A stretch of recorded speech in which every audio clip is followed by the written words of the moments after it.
खुशामदीद मेरी प्यारी प्यारी बहनों। मैं हूँ रियासत सलोन पेशावर से और आपके लिए लाती हूँ हेयर स्किन और मेकअप से रिलेटेड मुख्तलिफ वीडियोस। लास्ट वीडियो मैंने स्ट्रिकिंग कैप पे बनाई थी क्योंकि वो बहुत ज़्यादा व्यूवर्स मेरी रिक्वेस्ट कर रहे थे। उसके बाद अब सिलिकॉन की जो कैप है उस पर भी लोग वीडियो चाहते हैं, तो ये देखिए इसकी वीडियो मैंने बनाई हुई है, लिंक मैं डिस्क्रिप्शन बॉक्स में डाल दूँगी। और ये है सिलिकॉन कैप। सिलिकॉन कैप भी हम स्ट्रिकिंग के लिए यूज़ कर सकते हैं और ये वन टाइम वाली कैप जो पाकिस्तान में बहुत ज़्यादा मिलती है ये भी यूज़ कर सकते हैं। तो आप चाहें तो दोनों यूज़ करके देख लें, फिर आपका हाथ जिस पे अच्छी तरीके से बैठ जाए वो बिल्कुल वही यूज़ कर लें। ये देखिए ये दो कैप हैं, ये दिखती एक जैसी हैं लेकिन ज़ाहिर के क्वालिटी में फ़र्क है।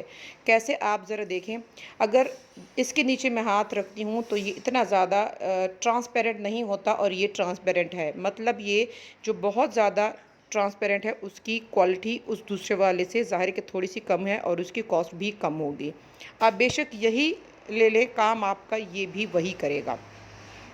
पिछली वीडियो भी मैंने बहुत डिटेल से बनाई थी और ये वीडियो भी आपकी स्पेशल रिक्वेस्ट पे बना रही हूँ, तो आप ज़रूर लाइक कीजिएगा और अगर मेरे चैनल पे न्यू है तो सब्सक्राइब ज़रूर कर दीजिएगा। ये देखिए मैंने सारे रूट्स में इनके टेल्कम पाउडर लगा दी है।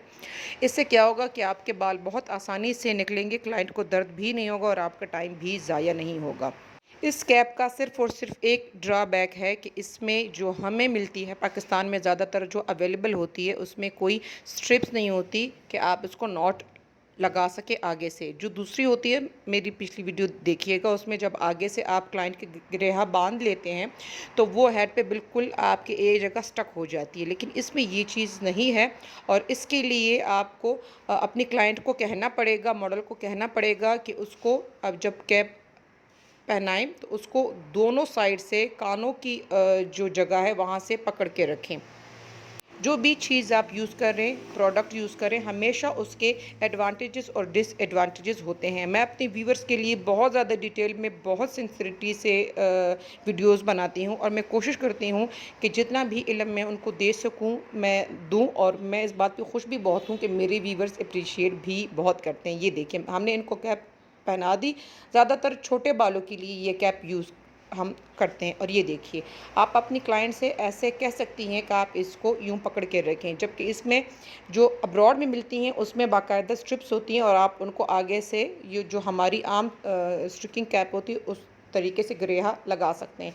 आगे के जो बाल हैं उसमें आप ये जो कैप है इसको आम कैप की तरह आप मोड़ के रख सकते हैं। अच्छा, पिछली वीडियोज़ में मैंने आपको कहा था कि ज़्यादातर आपको स्टार्ट से शुरू करना है, फ्रंट से बाल निकालने शुरू करने हैं।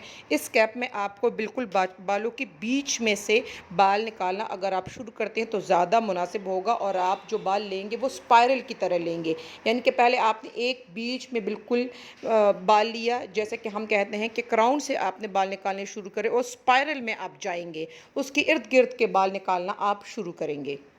अच्छा, इस क्रोशिया के जो टूल है जो इस कैप के साथ मिलती है उसके बारे में और बाल कैसे निकालते हैं पिछली वीडियो में मैंने उस पर बात की हुई है, प्लीज़ आप उसको ज़रूर देखिएगा, आपको बहुत कुछ सीखने को मिलेगा। ये दोनों कैप्स जो हैं हम तब यूज़ करते हैं जब क्लाइंट हमें अमाउंट कम दे रहा हो और उन्हें जो है बिल्कुल बेबी लाइट्स के इफ़ेक्ट चाहिए होते हैं, तो फिर आप ये दोनों कैप यूज़ कर सकते हैं।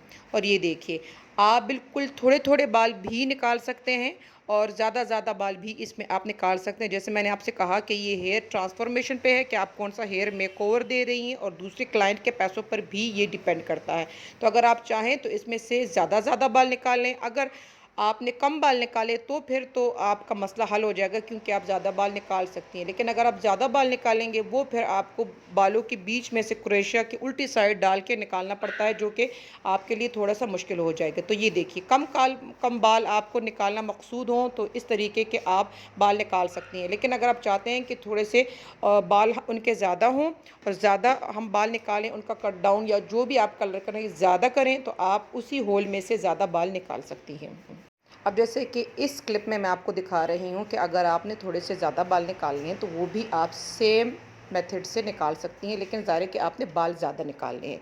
तो ये तो हेयर ट्रांसफॉर्मेशन पे भी डिपेंड करता है। दूसरी बात मैं आपको ये बता दूँ कि ये क्लाइंट के हेयर पे भी डिपेंड करता है। अगर उनके बाल ऑलरेडी कम हैं तो ज़ाहिर है कि आपने फिर कम बाल ही लेने हैं। और अगर उनके बाल बहुत घने हैं तो आप फिर थोड़े से ज़्यादा ही एक एक हुल में से निकालेंगी। और ये जो अभी मैं मेथड शेयर करूँ, ये भी मैंने पिछली जो वीडियो है उसमें शेयर किया है कि अगर आपके पास टाइम कम हो तो इस मेथड से आप बिल्कुल 4-4 5-5 होल में से एक साथ बाल निकाल के जब खींचेंगे तो इससे आपका टाइम बहुत ज़्यादा बचेगा। ये देखिए, ये जो मैंने बाल निकाले ये आप बहुत ज़्यादा कम इफ़ेक्ट, बिल्कुल हल्के बेबी लाइट्स जब आपको चाहिए होंगे तो ये वाले करेंगे। मीडियम के लिए अभी मैं आपको दिखा रही हूँ कि आपने इस मेथड से हल्के हल्के बाल निकाल के आपने एक साथ जब निकालेंगे तो ये इफ़ेक्ट आएगा और टाइम इसका बहुत ज़्यादा आपका बचेगा।